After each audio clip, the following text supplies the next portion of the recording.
Hey, everybody. It's time for another Rant and Wade podcast. This will be episode 5, I guess, huh? Just adjusting my set here. A little green screen action. I thought maybe help us.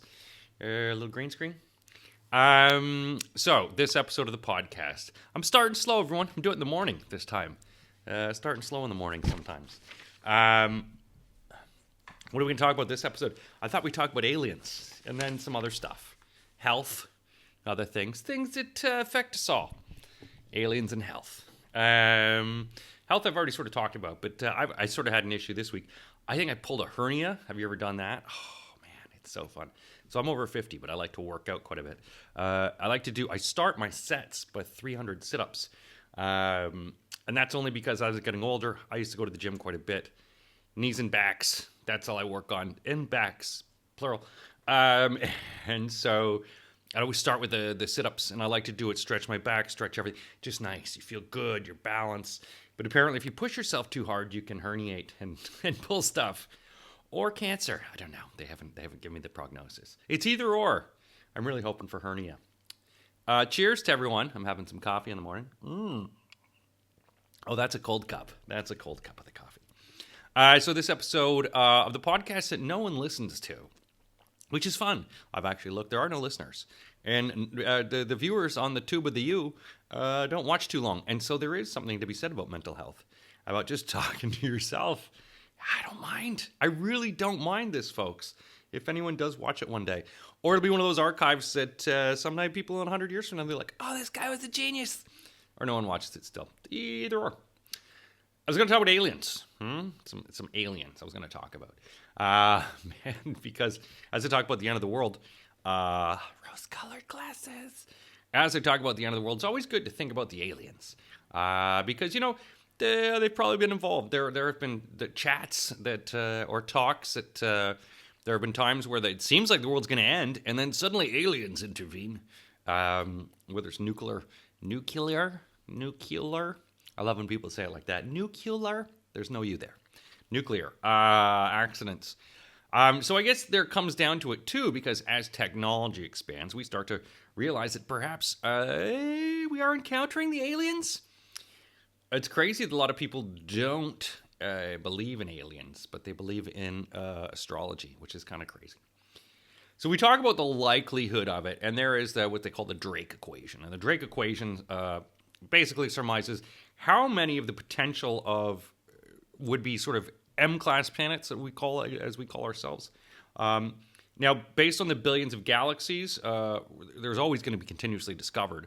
But there is the ability and the thought that the Drake equation, that there's a potential 15 to 100 million planets in the Milky Way that would be suitable or habitable for life. Not human life, but for life. Because obviously aliens can exist in many different forms, which I'll also talk about. There is that idea of the Fermi paradox. Again, these are alien kind of things. That the idea being, how could we not have aliens? How could there not be intelligent life out there? Now, if as they, based on this sort of Fermi paradox, and the idea being that there are most likely 40 billion Earth-sized planets in the Milky Way. 40 billion. And of those, the 15 to 100 million would be perfect for us. So, do aliens exist? What do you think? Do aliens exist? I believe they do. I think they are, and obviously have been watching us. And, obviously technology, you look at going back to like the 2004, the Nimitz, you can watch that one, the USS Nimitz, engaging with, which is what they call a UAP, an unidentified aerial phenomenon. Obviously in aircraft prior to this, we weren't able to keep up. We couldn't see what was going on with the aliens. And now, of course, it looks like, hey, yeah, there's aliens. We can see them in there. Doing some things that defy the laws of physics with their aircraft, using composites that we don't have any idea. And obviously there comes down to that. How did we learn some of our tech? Where do we get some of that other tech that we've got? Is it from finding down spacecraft? And there seems to be that, if you look at how quickly we were able to, as a society, go from flying to go to space, it's pretty quick, considering, how long it took for like disease to last, that we couldn't rid ourselves of the Black Death for hundreds of years, and yet suddenly we're flying. So how does that technology transfer? How is it that we learn so much and suddenly we're flying in the stars? Are they helping us? Are aliens there to help? I don't know. There is what they call the great filter theory. So of all the sort of interstellars phenomena out there, how likely is it that we're going to engage or encounter with them? And I guess it's got to be sort of the idea, and would they want to encounter with us? Given that, the way that you are, we are such a violent and unpredictable species. Like, let's be honest. If an alien did land on this Earth, given our human experience, we are either going to try to fuck it or eat it. Or eat it and fuck it. Like, as an alien, why would you want to go to this planet? Yeah, I wouldn't go there, man. Literally, they're going to try to stick their little pee-pee into you, and then they're going to try to bludgeon you and eat you.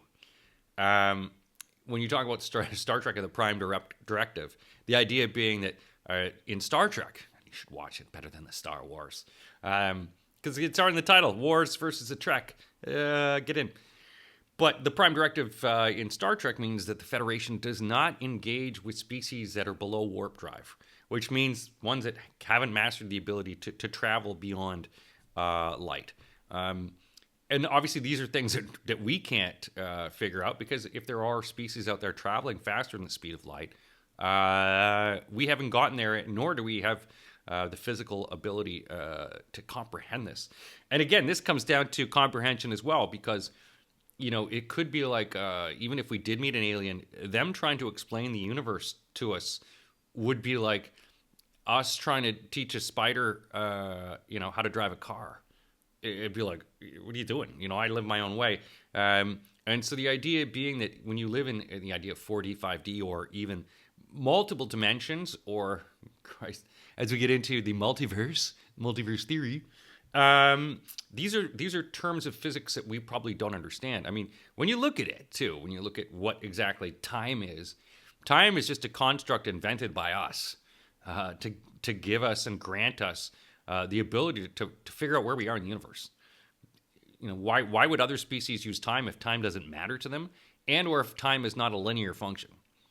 Something to think about, that if because we are compelled. Because time, that's how we anchor ourselves to the idea of our existence.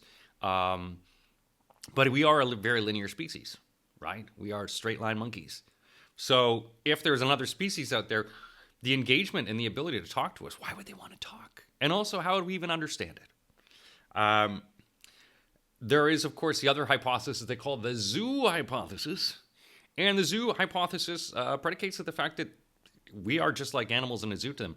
And there is also the idea that maybe the zoo was created for us.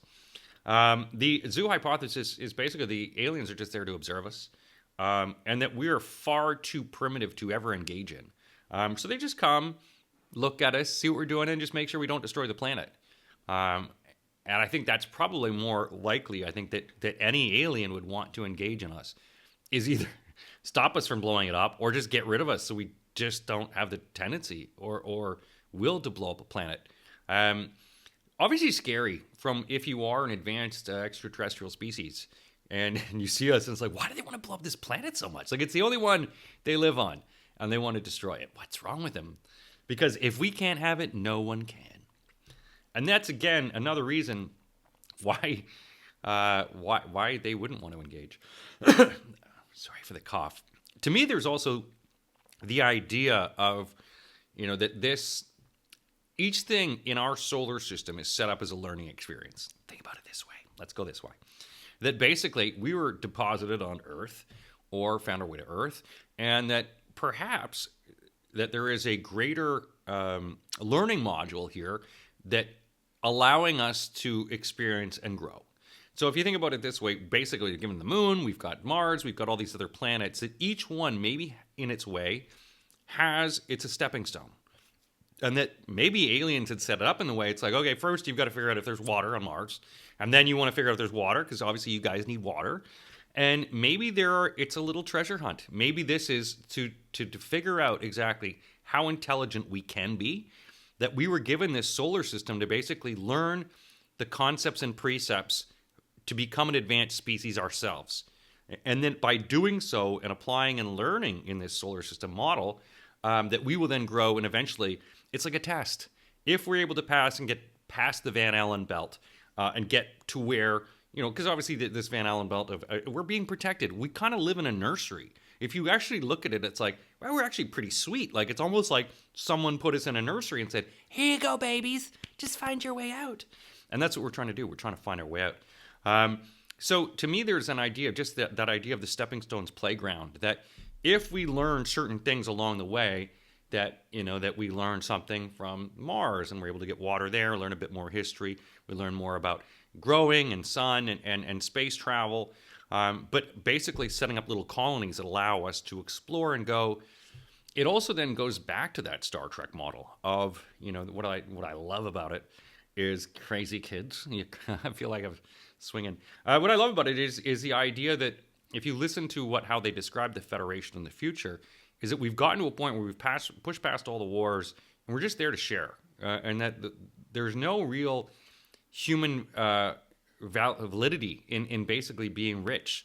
In fact, chasing after selfishness is really against what humanity is. I like this idea, the idea that humanity is all in for one, and that we all work together and everyone's sort of fulfilled to make the species and everyone better, and make the planet better. And it's a real motivator, if you think about it, because it's a real problem in our society when it's a me, me, me, me, me, me. And sure, for a lot of people, that's socialism, collectivity. No, it's not. It's literally coming together as a planet and going, all right, we're a planet, and we're gonna work in this as our economy to make sure it's better. So, man, it's finding the love for the planet. So we obviously love it. Why do we want to destroy it? And what do aliens think of us? Because there's obviously got to be times where they just sort of look at us and go, Jesus Louises, you kids, what's wrong with you? The other thing to think of too, and I've just sort of mentioned this earlier about the idea of aliens, is that we sort of predicate, again, our linear society based on the things of the physical perceptions and the humanoid qualities that we sort of see. Everything you see in sci-fi movies is that these, obviously for acting reasons, that every sort of alien has sort of these humanoid qualities, whether it's bipedal, 2 arms, head. But we don't know this. And obviously the chemical composition of aliens, ours, if we look at ours and our planet, we have an apian background. So that's gonna show itself. And so, but there are other things that aliens could be made of different matrices. There could be that if an alien, say, for example, now let's look at this. Light, for example, when we talk about light, we can see regular light, but we can't see UV light. So what is UV? Ultraviolet light, which we can see sometimes here. But if a species and or a planet were comprised of UV light, and if there was, if the bioluminescence that they had inside of them was basically a light energy that we couldn't even focus in or see, we could literally have a planet outside of ours we wouldn't even notice. There could be ultraviolet planets, ultraviolet people out there or species. We would have no idea because we don't have the ability to see that kind of light. We don't have that ability to comprehend it. And if, again, because of the very nature, if there's in a 4D, so if these aliens exist in another dimension comprised of a different variance of light, not only would we never experience them, they could actually be engaging or living amongst us and we wouldn't even notice them. And so we wouldn't have a physical ability to bump into them. This to me is very, very interesting. The idea of the UV light, because this could be something that within our own solar system, there could be thousands of species interacting with us daily, and we just don't see it. You imagine we're just like, there's aliens living among us, and we just don't even see it. They live. Interesting movie. You should check it out. The physics of it all, too. I mean, when we talk about how the physics, and I mean that is part of the physics of it all, is that we are essentially little watery bags of flesh monkeys that we think we know what we're doing, but it's all new to us. like this idea of mass and the sciences and literally how we've evolved for a lot of aliens who might live eons just to watch us. It'd be like, oh, that's sort of cute, but sort of stupid. It's like watching a toddler, it's like, oh, he's starting to walk. And then he tries to burn down the house. You're like, I don't think this toddler's right. Because of, the radio signals that we've created, the radio signals we've only created are about 100 years old, right? And so they've literally only traveled 100 light years, which is nothing. That's like micro penis in terms of the big dick swinging in the universe. Yes, that's a technical term. And so the other thing too is that other species, we've sent these signals out, and obviously you've seen in different movies, like, oh, they saw Abbott and Costello, or they saw Hitler's speeches, and they're like, oh, you guys seem a bit crazy. What if these alien species were sending us signals? What if they were trying to communicate us, but we literally have no way of knowing it? If we lack the science, if we lack the ability to understand the signals and or how the communications that they're doing, they could be trying and going, look, you idiots, we've tried, and you're far too stupid. We're literally sending you, hey, we'll help you out. Sorry, the coughing keeps going. Oh, I'm going to cough on that. You might have to cut that sucker out. That's just going to blow up a microphone, isn't it? Damn, son, damn. Or we keep it in. You're like, I remember that one? Cough, that was the best part of it. So, yeah, I was talking about coughing. The technology and the science behind it. The other factor is too, is what if they're mean, right? What if there's aliens and they're a-holes? Like, make us look bad. Because there's a worrisome that we would engage with a species far, if we ever did engage with a species that was less advanced than us, we would be horrible to it. We'd be dicks. Well, we'll take what we want, and then find out we can eat them. Yeah, it's really difficult to root for us sometimes, just based on how damn selfish we are. And maybe that's part of the things we got to pass. Get rid of the selfishness. There was also that idea that there are aliens already amongst us living on Earth. And there could be. What if they did send other species? What if dogs? Wouldn't that be great? If dogs were like, they're just sent here to like, just see what these people are. And it turns out like dogs are like an overlord. Be crazy though, like if they did punish us for all the shit we did to them. My thing, and I probably mentioned this in the other podcast, is octopus or octopi. They just don't seem from this planet, man. I don't eat them. Encephalopods, to me, there's something otherworldly amongst about them. The brains, the way that they are, and the fact that they're such deep down in the ocean, the fact that they are such intelligent that they do, there is a bit of a balance to them in humanity in terms of intelligence and the depth and growth of the species. If you look at just how octopus react as well, how tricky they are and how clever they are, I mean, we've barely even scratched the surface of that ocean.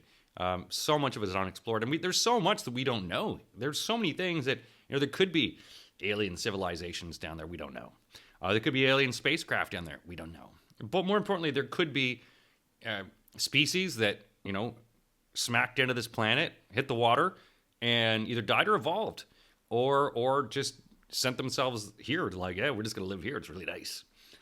So there is that idea that, because water takes up so much of the surface, we have barely even scratched the surface of the water. How do you scratch water? That was me doing a physical thing for any of you listening to it. So I've talked about the quantum mechanics, multiverse. Again, why the hell wouldn't they want to? So what is it that's going to make the aliens want to pay attention?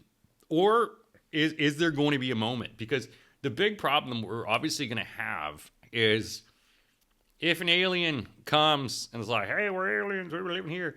The first thing we'll be like is like, oh, so our religions are all lies?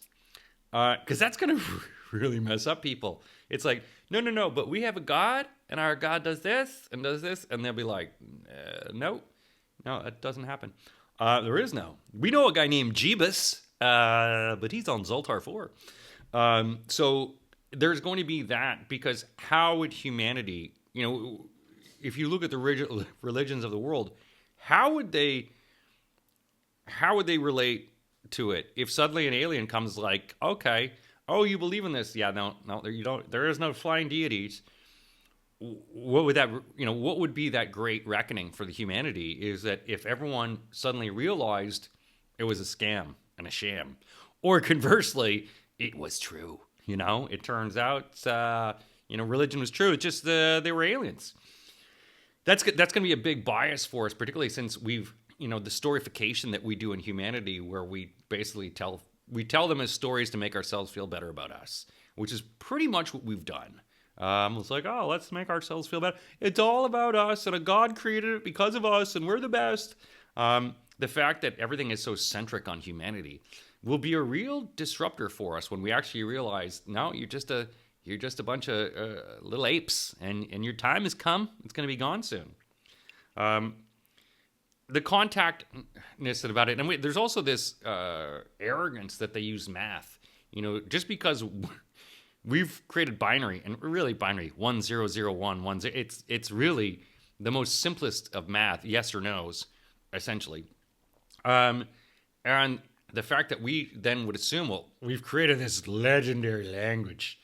You must learn it. You must know it. And then we like, actually, there's something simpler and way different. So that's going to be a real interesting thing. Do I believe? So yes, let's surmise this, because I've already done 20 minutes on this. I was only going to do a 25-minute podcast this time, because now I'm talking more. Yes, I believe aliens exist. Yes, I do believe aliens have been on this planet. Yes, I do believe they have made contact, although not in an official way that we believe that we might. More like a, hey, stupid flesh monkeys, don't do that. But there seems to me it would be ridiculous to think that there wouldn't be. And just based on the sheer mathematical numbers of it, why there wouldn't be. I think the biggest thing we have to ask ourselves is, do they like pumpkin spice? I don't know. Everything. But that'd be funny if that was the name. Oh, there were the pumpkin spices. It is fall. It's all getting pumpkin spicy again. Back to school? Are you going back to school? I had the back to school dreams. I used to love it, but I grew up on a farm in Canada, going to school. School supplies, getting Laurentian pencil crayons, getting all the notebooks ready to learn. But I was a little bit more advanced than kids in my class, and so it's always, I just sat in the hallway. I don't know if I told you that. I spent most of my a lot of my public school, my desk was in the hallway. I wasn't allowed to interact with the other children. Crazy rude, huh? Because I was a bit of a dick. Back to school, though. So now everyone, because when I was growing up, it was all like, oh, man, you got to get a university degree. You're nothing without a university degree. And now you're like, man, have you seen universities? Free and independent thought has disappeared. If you're not on the left, you're out. And I mean, to me, the whole thing of university and school is there to bring us up to date on what society has done so far. Pretty much that's what a school is. Hey, we're going to bring you up to where we at in society so you can catch up. And a lot of cases, too, then it becomes politicized. I don't like the education system, too, because I just think that trying to educate everyone at the same level is ridiculous. We're not all at the same smart levels. And while you're trying to find a median, you're really ignoring the smarts, and you're also making it hard on the stupids. Very difficult to be. And then it becomes down, what are you going to do with a university degree after that? Because to be honest with you kids, your liberal arts degrees don't do squat. There's so many people I know, I'm going to become a psychologist. You know how many psychologists there are? Not too many. And most people are using ChatGPT these days.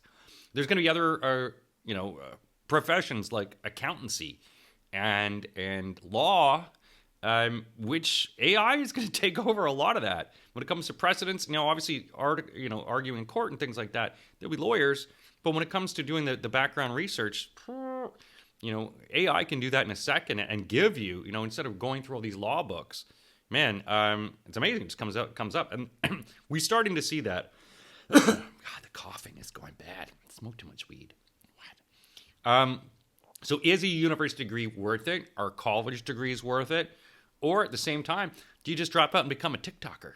Don't do that. Technology changes so quick. And the fact is, kids, if you drop out in something like that, the technology is going to pass you by. Because if you stay, static into those things that make you money and make you sort of happy, you're never going to grow. You need to grow all the time. You need to keep learning. You need to keep learning all the time. I'm going to cut that cough out because the coughing in the morning, man, just call it coughing with Wade in the morning. NFL is back too. If you're big NFL fans, I run NFL in London here in the UK, so I'm very excited for it. I like football. Billionaires owning teams, it's all good. It's fall to me. It's the pumpkin spice of everything. And I did mention I've got an injury. I don't know what it is. I'm not a big doctor. I don't like going to the doctors, particularly in the NHS here in the UK. I don't like abusing the system. Every time I go in there, I'm like, I'm taking a spot of someone who could really use it. So, I'd rather just do my thing, So they give me some diagnosis. Not great, but it's not full yet. So I will let you know what it is. But so far, not good. Be kind to everyone. I think that's something I noticed when I was in the city yesterday.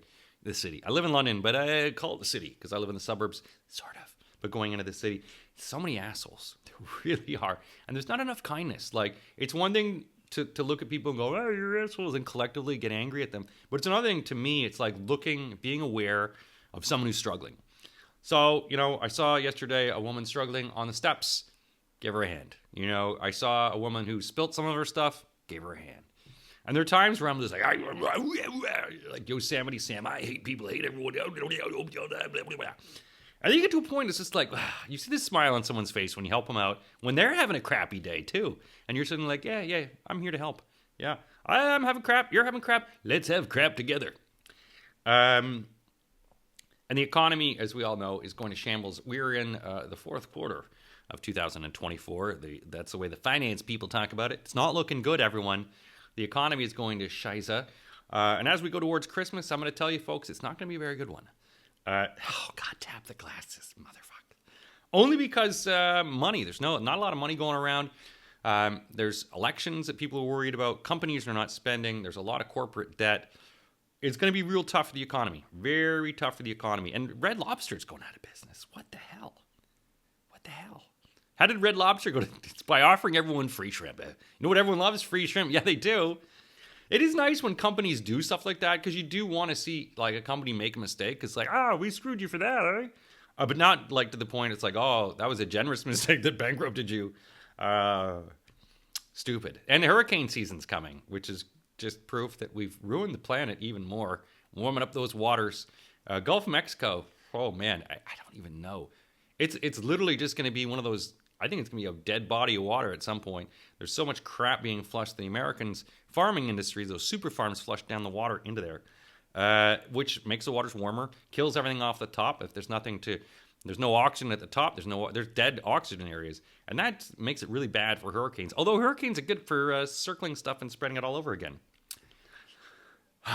I guess the thing I'm asking you folks is, am I the asshole? It's something I do like reading those. I go into a lot of those Reddit forums, deep dive, because I think it's nice that people are showing wherewithal to actually go, oh, actually, am I an asshole? Or to actually ask society in a way, am I breaking the rules? Have the rules been broken? It's something to check out if you're going to go on to Reddit, look at some of those different forums.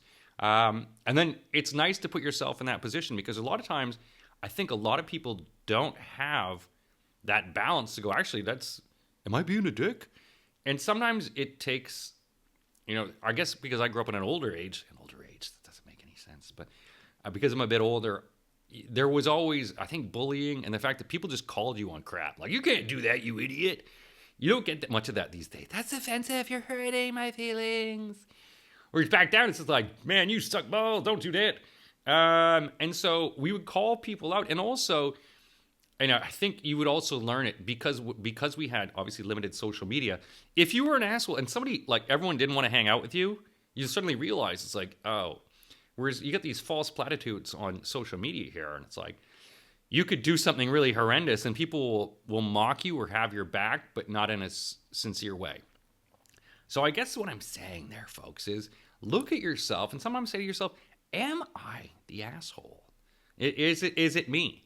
And go about your day and think about things because it's nice to do things that are good for other people. It makes you feel really good, and you just get that warm fuzzy. And also, it's selfish. It's really does feel selfish because you feel good about you. And there's nothing wrong with feel selfish by doing something selfless. It's almost like they cancel each other out. Cancel each other out, folks. I'm very excited. Fall is here. This is episode 5 for anyone who's not listening, and that's everyone. Thanks for not listening.